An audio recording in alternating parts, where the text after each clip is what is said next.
Hello guys, welcome back to my YouTube channel. तो आज की वीडियो बहुत ही इन्फॉर्मेटिव होने वाली है क्योंकि आज इस वीडियो में डिस्कस करने वाले हैं प्रोसेसर कोर के बारे में।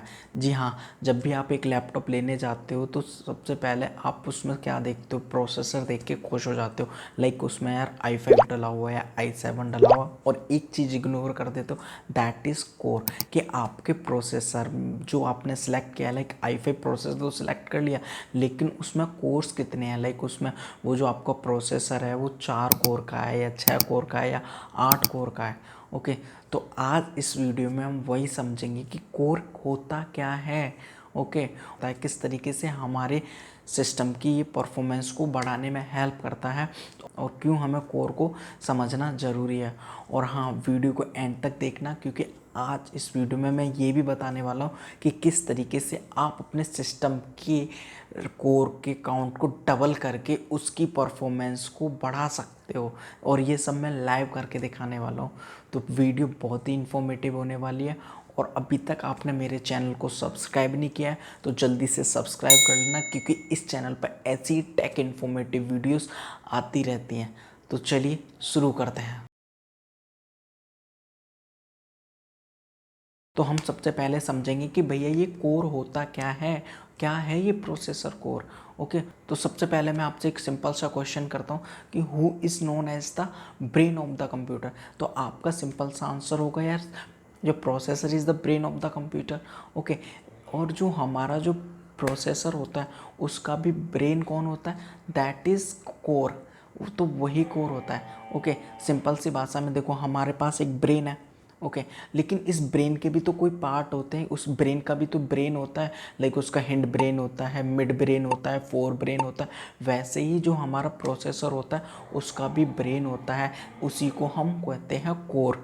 ओके, तो जो भी हम इंस्ट्रक्शन देते हैं अपने सिस्टम को कि मेरे को भैया ये टास्क करना है, तो वो सारी की सारी इंस्ट्रक्शन को जो एग्जीक्यूट करता है वो होता है हमारा कोर। सपोज़ आपने कहा कि भैया मेरे को मेरे को क्रोम ब्राउज़र ओपन करके दो, तो हमने एक टास्क दिया और मेरे पास एक प्रोसेसर है, उसमें एक कोर लगा हुआ है। तो उसने टास्क लिया कि भैया मेरे को क्रोम ब्राउज़र ओपन करके देना, तो वो जो कोर है वो आपके क्रोम ब्राउज़र को ओपन करके दे देगा। ओके, अगर मैंने दूसरा काम दिया, मैंने उसी को साइमल्टेनियसली अगर मैंने दूसरा काम दिया तो वो उतना सफिशेंटली उसको नहीं कर पाएगा। ओके, तो वो जो हमारे प्रोसेसर है उसमें सिर्फ एक कोर लगा हुआ है, लेकिन हम उसको टास्क दे रहे हैं दो, तो वो उतना सफिशेंटली नहीं कर पाएगा। तो ऐसी सिचुएशन में हम क्या करते हैं कि हम उसमें दो कोर लगा देते हैं। हमारा प्रोसेसर एक है लेकिन उसमें कोर कितने लगा दिए, दो कोर लगा दिए। तो अब जो मैं उस पर दो टास्क दूंगा, लाइक मेरे को उसमें क्या करना है कि क्रोम ब्राउज़र ओपन कराना है और दूसरा मेरे को MS वर्ड में काम करना है। तो मैं MS कार्ड, तो एक कोर मेरा MS वर्ड में लग जाएगा और दूसरा जो कोर है वो मेरा क्रोम ब्राउज़र को ओपन करके दे देगा। तो इस तरीके से ये हमारा कोर काम करता है। तो इट मीन्स क्या, सिंपल सी बात क्या हुई कि हमारे सिस्टम में जो हमारा प्रोसेसर है उसमें जितने ज़्यादा कोर होंगे हम उतना ही मल्टीटास्किंग कर पाएंगे, और उतना ही हमारे जो ओवरऑल सिस्टम की जो प्रोसेसिंग स्पीड होगी वो ज़्यादा बढ़ जाएगी।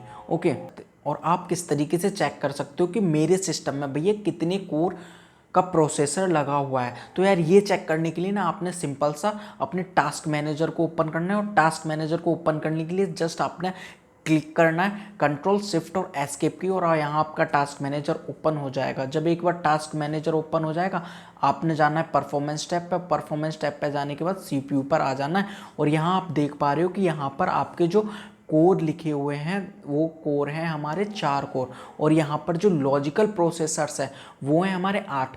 यार अब ये लॉजिकल प्रोसेसर क्या है, तो इतना तो समझ में आ गया कि जो हमारा प्रोसेसर है उसमें 4 कोर लगे हुए हैं, लेकिन यार ये समझ नहीं आया कि ये लॉजिकल प्रोसेसर जो 8 है वो क्या है।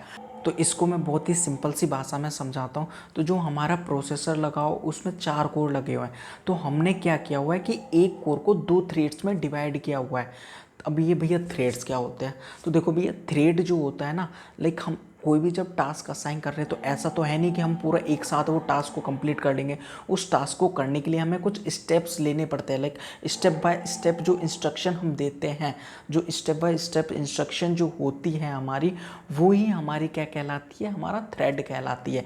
कि भैया ये एक थ्रेड है, ये दूसरा थ्रेड है। तो ऐसे ही हमने एक कोर को हमने डिवाइड किया 2 थ्रेड्स में, तो ऐसे ही हमारे पास 4 कोर हैं, तो हमने उनको कितने में डिवाइड हो चुके हैं, वो अभी 8 थ्रेड्स बन चुके हैं। तो जो हमारे 8 थ्रेड्स हैं वही हमारे लॉजिकल प्रोसेसर्स कहला रहे हैं। तो अभी ये समझ में आया। और ये किस तरीके से हम कर सकते हैं, अगर आपके सिस्टम में जो फिजिकल जो कोर है, जो सिंपल कोर लगा हुआ है, that is physical core. Okay, तो अगर वो आपको सिर्फ 4 दिखाई दे रहे हैं और आपके लॉजिकल प्रोसेसर्स भी 4 दिखाई दे रहे हैं, तो आप इन 4 लॉजिकल प्रोसेसर्स को आप 8 बना सकते हो अपनी बायोस सेटिंग्स में जाके। सिंपल सी आपने सिर्फ क्या करना है, अपनी बायोस सेटिंग में जाना है और हाइपर थ्रेडिंग को इनेबल कर देना है। और जो आपके जो लॉजिकल प्रोसेसर्स हैं वो अभी 4 की जगह 8 दिखाई देने लगेंगे। इट मीन्स कि क्या है कि जो हमारा ऑपरेटिंग सिस्टम है वो ऐसे समझने लगेगा कि हमारे जो प्रोसेसर लगा हुआ है उसमें 8 कोर्स वाला प्रोसेसर लगा हुआ है, जिसमें 8 कोर्स हैं, लेकिन उसके जो फिजिकल कोर्स हैं वो 4 ही हैं। लेकिन हमारा ऑपरेटिंग सिस्टम उसको अभी कैसे समझ लेगा, क्योंकि हमने हाइपर थ्रेडिंग को इनेबल किया है। तो वो अब हमारा ऑपरेटिंग सिस्टम ऐसे समझने लगेगा जैसे कि इसमें 8 कोर्स हैं। 8 कोर्स हैं मतलब वो 8 काम उन कोर्स को असाइन कर पाएगा।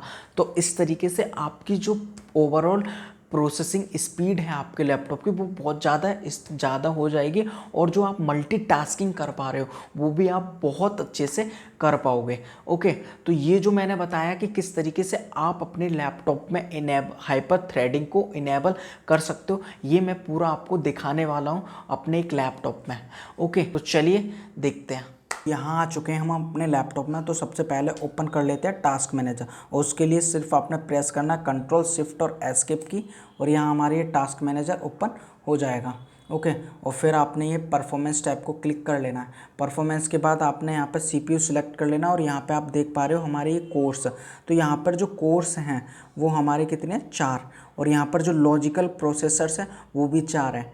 इट मीन्स कि अब हम एक सेटिंग को ऑन इनेबल करेंगे, दैट इज़ हाइपर थ्रेडिंग। अगर आपका लैपटॉप भी मल्टी थ्रेडिंग को सपोर्ट कर रहा है तो आप उसमें ये वाली जो हाइपर थ्रेडिंग है उसको ऑन करके आप अपने कोर्स को, जो हमारे लॉजिकल प्रोसेसर्स हैं उनको, उनकी क्वांटिटी को बढ़ा सकते हैं। ओके, सबसे पहले मेरे को बायोस सेटिंग में जाना है, और बायोस में जाने के लिए मैं अपने सिस्टम को रीस्टार्ट करता हूँ। उसके लिए मैं फंक्शन ऑल्ट और F4 फंक्शन की प्रेस करूँगा, और यहाँ पर मैं ये रीस्टार्ट कर दूँगा। और रीस्टार्ट करने के बाद मेरे को F2 प्रेस करना है, कंटिन्यूसली प्रेस करते जाना है, क्योंकि हमारे लेनोवो का लैपटॉप है।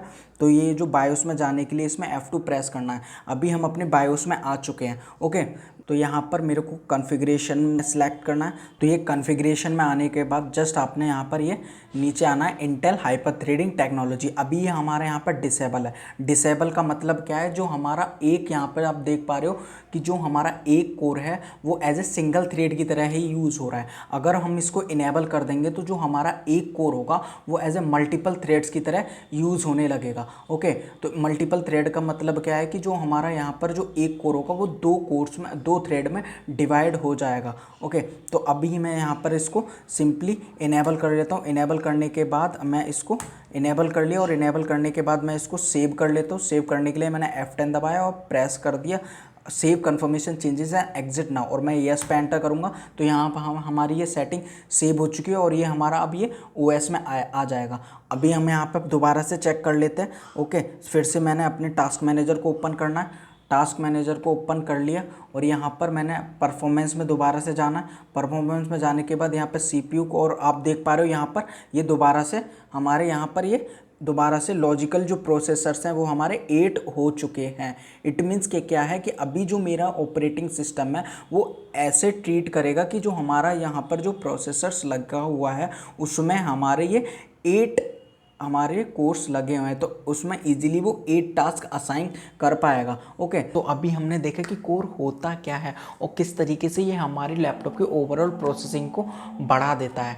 तो यार नेक्स्ट टाइम जब भी आप एक लैपटॉप लेने जाओ तो आपने प्रोसेसर तो देखना ही है कि भैया यार मेरे लैपटॉप में ये प्रोसेसर डला हुआ है, लेकिन उसके साथ साथ ये भी देखना है कि मेरा जो प्रोसेसर है उसमें कोर कितने हैं। और अभी भी आपको कोई भी क्वेश्चन हो तो प्लीज़ कमेंट करके ज़रूर से पूछना। और वीडियो इन्फॉर्मेटिव लगी हो तो प्लीज़ इस वीडियो को ज़रूर से लाइक कर देना और अपने दोस्तों के साथ शेयर भी कर देना और इस चैनल को ज़रूर से सब्सक्राइब भी कर देना। मिलते हैं किसी नेक्स्ट वीडियो में, तब तक के लिए बाय।